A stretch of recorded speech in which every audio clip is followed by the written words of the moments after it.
बिस्मिल्लाहिर्रहमानिर्रहीम। अब हमारा टॉपिक है पेल्विमेट्री। पेल्विमेट्री हम क्या करते हैं, पेल्विमेट्री में हमने पेल्विस की मेजरमेंट्स लेनी है और मेनली हमारे पास ओबेस्टेरिक्स के अंदर काम आता है। इसके अलावा फोरेंसिक और एंथ्रोपोलॉजी में भी काम आता है। पेल्विमेट्री हम जो है वो कैडावरिक पेल्विस भी ले सकते हैं। जो कोई भी स्पेसिमन या सब्जेक्ट हमारे पास आया है उसके ऊपर भी एग्जामिन हो सकता है और उसके अलावा रेडियोलॉजिकल पेल्विमेट्री भी हो सकती है। ये हमारे पास मैनुअल होगी और ये हमारे पास जो है वो रेडियोलॉजिकल होगी। रेडियोलॉजिकल में हम तकरीबन सब पैरामीटर्स मेजर कर सकते हैं, जबकि मैनुअल में हम जो है वो कुछ चीज़ें मेजर कर सकते हैं, कुछ चीज़ें डायरेक्टली मेजर नहीं कर सकते। अब हमने लेना है पेल्विक इनलेट। पेल्विक इनलेट का एंट्रोपोस्टीरियर डायमीटर जो कि प्यूबिस और प्रोमोन्ट्री के सैक्रल टू प्रोमोन्ट्री के दरमियान में है। उसके बाद हमारे पास ट्रांसवर्स डायमीटर और उसके बाद हमारे पास oblique diameter from the pubic arch to the upper part of the sacroiliac joint. Pelvic inlet के जो डायमीटर इनमें सबसे ज़्यादा जो है वो हॉरिजॉन्टल डायमीटर होता है जो कि अबाउट 13 सेंटीमीटर होता है। बस पेल्विक कैविटी में हमने जो है 3 डायमीटर्स लेना है, जिसे हमने पहले लिए पेल्विक इनलेट में एंटीरो पोस्टीरियर, हॉरिजॉन्टल और ऑब्लिक डायमीटर। ये तीनों बराबर होते हैं, इनकी लेंथ होती है 12 सेंटीमीटर। ऑब्लिक बड़ा होता है, कुछ बुक में लिखा हुआ तीनों जो है उनकी लेंथ 12 ही है। एंट्रोपोस्टीरियर डायमीटर जो है वो हमने लेना है from the mid point of S3 vertebra. Posteriorly हमारे पास S3 वर्टिब्रा आएगा, उससे हमने लेना है और उसको ज्वाइन कर देना है मिड पॉइंट प्यूबिक सिम्फिसिस पे ज्वाइन कर देना है। लेटरल डायमीटर जो है यहाँ ट्रांसवर्स डायमीटर लेना है हमने, ऐसे ही इलियम और जो हमारे पास प्यूबिस वहाँ पे होंगी वहाँ से ट्रांसफर लाइन ड्रॉ कर देनी है। और ऑब्लिक डायमीटर लेना है हमने from the lowest point on sacroiliac joint. यहाँ पे हमारे पास जो था सैक्रोइलियक जॉइंट ये वाला है, इधर से लोएस्ट पॉइंट से हमने इस साइड पे ऑब्चुलेटर मेम्ब्रेन होगी, यहाँ पे हमारे पास ऑब्चुलेटर मेम्ब्रेन होगी। ऑब्चुलेटर मेम्ब्रेन के सेंटर तक हमने इसको ट्रांसवर्सली लाइन को ड्रॉ करना है, तो ये हमारे पास इसका ऑब्लिक डायमीटर आ जाएगा।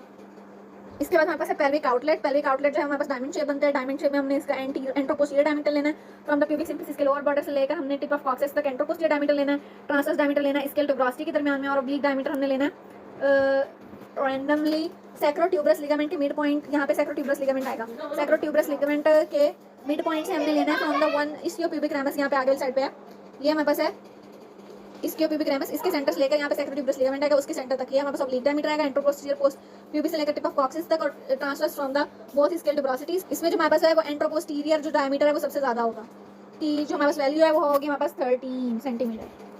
अब ये डायमीटर्स हमने क्यों किए हैं, ये डायमीटर्स हमने इसलिए किए हैं क्योंकि हमने जो है जब ओबेस्टेरिक्स को ज्वाइन करना है तो हमारे पास यहाँ से बेबी का हेड पास करना है। बेबी का हेड जहाँ पे डायमीटर सबसे ज़्यादा है, पेल्विक इनलेट में हमारे पास हॉरिजॉन्टल सबसे ज़्यादा था, मिडल में हमारे पास ऑब्लिक सबसे ज़्यादा था और लोअर में हमारे पास जो है वो एंट्रोपोस्टीरियर सबसे ज़्यादा था। जिस साइड पे हेड का ये पेल्विक डायमीटर ज़्यादा होगा उस साइड पे हमारे पास जो है वो हेड ने रोटेट कर जाना है।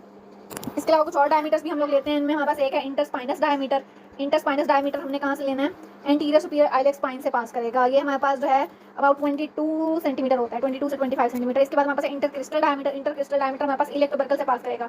ये हमारे पास जो है 25 से 28 सेंटीमीटर होता है, इंटरक्रिस्टल जो इलेक्ट्रो बर्कल से पास करेगा। इसके बाद हमारे पास इंटरट्यूबरस आएगा, इंटरट्यूबरस स्केल टू ग्रॉसिटी से पास करेगा, ये हमारे पास 10 सेंटीमीटर होगा।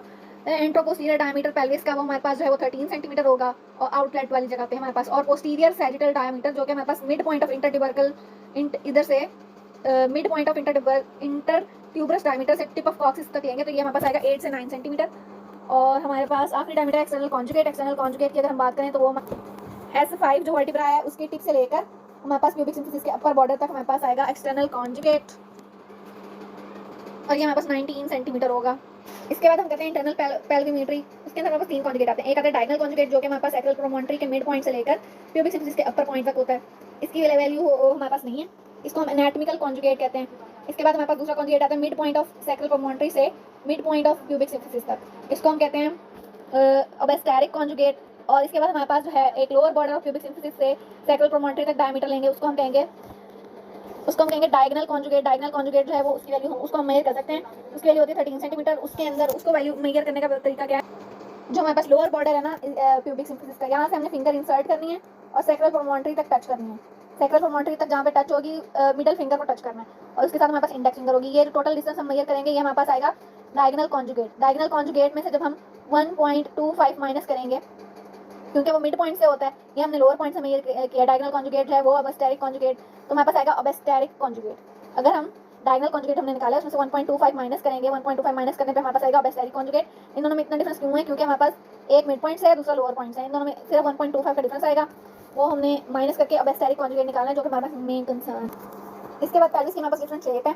अगर हमारे पास पेल्विक इनलेट राउंडेड है और आउटलेट वाइड है तो हमारे पास आएगी गायनाकॉइड। गायनाकॉइड हमारे पास मोस्ट अबंडेंट होती है, अबाउट 41 से 50% प्रेजेंट होती है।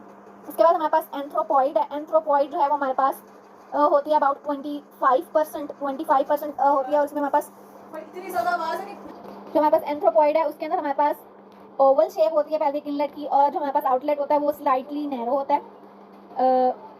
इसके बाद थर्ड वन होता है हमारे पास एंड्रॉइड। एंड्रॉइड में हमारे पास तकरीबन हमारे पास 20% होता है। इसमें हमारे पास जो है ट्रायंगुलर इनलेट होता है और आउटलेट जो है वो नैरो होता है। उसके बाद हमारे पास लास्ट वन है प्लेटिक्लॉइड। प्लेटिक्लॉइड जो है हमारे पास रेयर होता है अबाउट 2%, और हमारे पास इसके अंदर जो है पेल्विक इनलेट ट्रांसवर्सली ओवल होता है इस तरह से, और हमारे पास आउटलेट वेरी वाइड होता है। ये जो है ये एंगल हमारे पास सबप्यूबिक एंगल है। सबप्यूबिक एंगल जो है हमारे पास फीमेल में लार्ज होता है अबाउट 90 डिग्री के अप्रॉक्सीमेटली, और मेल्स में ये कम होता है अबाउट 50 डिग्री। मेल्स में हम ये इंडेक्स और मिडल फिंगर से मेजर करते हैं, जबकि फीमेल्स में हम जो है इंडेक्स और थंब से मेजर करते हैं।